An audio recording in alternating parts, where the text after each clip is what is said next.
Box office കളക്ഷന് റെക്കോർഡുകൾ തകർത്ത style മന്നന്റെ കൂലി 3 ദിവസത്തിനുള്ളിൽ നേടിയത് 300 കോടിയിലേറെ.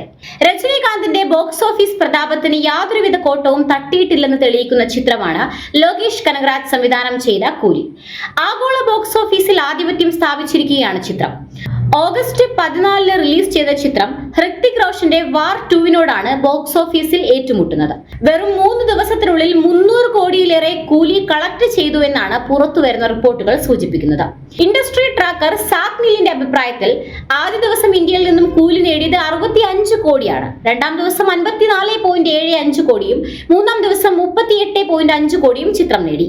3 ദിവസം കൊണ്ട് ഇന്ത്യയിൽ നിന്ന് ചിത്രം നേടിയത് 158.25 കോടിയാണ്. കൂലിയുടെ വിദേശ വരുമാനവും ലോകമെമ്പാടുമുള്ള കളക്ഷനും കൂടി ചേരുമ്പോൾ മൊത്തം കളക്ഷൻ 300 കോടി കവിയുമെന്നാണ് ട്രേഡ് അനലിസ്റ്റുകൾ റിപ്പോർട്ട് ചെയ്യുന്നത്. ഏറ്റവും വേഗത്തിൽ 300 കോടി എന്ന നാഴികക്കല്ല് പിന്നിട്ട തമിഴ് ചിത്രമാണ് കൂലിയെന്നും ട്രേഡ് അനലിസ്റ്റുകൾ വിലയിരുത്തുന്നു. 3 ദിവസത്തിനുള്ളിൽ ലോകമെമ്പാടും 320 മുതൽ 325 കോടി വരെ വരുമാനം നേടിയ കൂലി ഇതിനകം തന്നെ ബ്ലോക്ക് ബസ്റ്റർ പദവിയിലേക്ക് എത്തിയിട്ടുണ്ടെന്നാണ് ട്രേഡ് അനലിസ്റ്റായ കാഡൽ വിലയിരുത്തുന്നത്. സിംഗപ്പൂർ, UAE, മലേഷ്യ, ശ്രീലങ്ക, വടക്കേ അമേരിക്ക എന്നിവിടങ്ങളിലും ചിത്രം മികച്ച പ്രകടനമാണ് കാഴ്ചവെക്കുന്നത്. 2 വർഷത്തെ കാത്തിരിപ്പിനൊടുവിൽ രജനിയെ നായകനാക്കി ലോകേഷ് കനകരാജ് സംവിധാനം ചെയ്ത ചിത്രമാണിത്. രജനീകാന്ത് പ്രധാന വേഷത്തിലെത്തുന്ന ചിത്രത്തിൽ പ്രധാന വില്ലനെ അവതരിപ്പിച്ചിരിക്കുന്നത് നാഗാർജുനയാണ്. പ്രതീക്ഷയ്ക്കൊത്ത ചിത്രം ഉയർന്നില്ലെങ്കിലും കണ്ടിരിക്കാവുന്ന സിനിമ എന്നാണ് പ്രേക്ഷകരുടെ അഭിപ്രായം. ദേവ എന്ന മുൻ ഗ്യാങ് ലീഡറെ ചുറ്റിപ്പറ്റിയുള്ളതാണ് കഥ. നാഗാർജുന, ശ്രുതി ഹാസൻ, പൂജ ഹെഗ്ഡെ, ഉപേന്ദ്ര, അമീർ ഖാൻ, സൗബിൻ എന്നിവർ ഉൾപ്പെടെ വമ്പൻ താരനിരയാണ് അണിനിരക്കുന്നത്.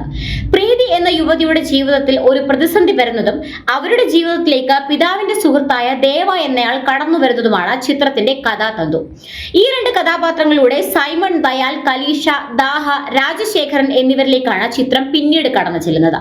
ഇവർ ഏതെങ്കിലും രീതിയിൽ പരസ്പരം ബന്ധപ്പെട്ടിട്ടുണ്ടോ, ഉണ്ടെങ്കിൽ എങ്ങനെ എന്നെല്ലാം ചിത്രം പറയുന്നുണ്ട്.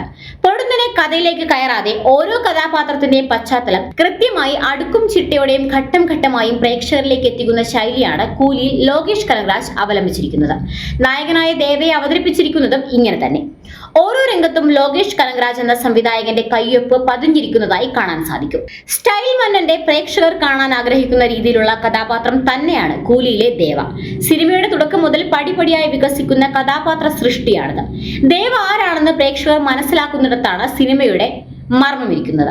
തന്റെ തനതായ അഭിനയ സംഭാഷണ ശൈലി കൊണ്ട് പ്രേക്ഷകരുടെ കയ്യടി നേടുന്നുണ്ട് അദ്ദേഹം.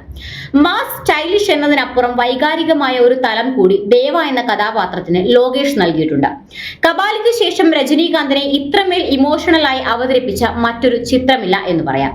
മറ്റു കഥാപാത്രങ്ങളിലേക്ക് വന്നാൽ സൗബിൻ ഷാഹിർ ചെയ്ത ദയാലിൽ നിന്ന് തുടങ്ങാം. സമീപകാലത്ത് ഒരു മലയാളി നടന് ലഭിക്കാവുന്ന ഏറ്റവും മികച്ച വേഷമെന്ന് ഇതിനെ വിശേഷിപ്പിക്കാം. രജനീകാന്തിനൊപ്പമോ അതിനു മുകളിലോ നിൽക്കുന്ന കഥാപാത്രത്തെ സൗബിൻ ഗംഭീരമാക്കിയിട്ടുണ്ട്. അപ്രവചനീയമായ സ്വഭാവമുള്ള, കുറുക്കന്റെ ബുദ്ധി കൂർമ്മതയുള്ള ദയാൽ സൗബിനിൽ ഭദ്രമായിരുന്നു. മോണിക്ക എന്ന ഗാനത്തിലും സൗബിന്റെ ആധിപത്യമുണ്ട്. ഒരു തെലുങ്ക് സൂപ്പർ താരം ഒരിക്കലും ചെയ്യാൻ താല്പര്യപ്പെടാത്ത തരം വില്ലൻ വേഷം ചെയ്തതിൽ നാഗാർജുനയ്ക്കും കയ്യടി കൊടുക്കാം. ചില രംഗങ്ങളിൽ സൈമൺ എന്ന കഥാപാത്രത്തിന്റെ സ്ക്രീൻ പ്രസൻസ് അതിഗംഭീരമായിരുന്നു. കലീഷയായി എത്തിയ ഉപേന്ദ്രയ്ക്ക് സ്ക്രീൻ ടൈം അല്പം കുറവാണെങ്കിലും മാസിന് യാതൊരു കുറവും ലോകേഷ് വരുത്തിയിട്ടില്ല.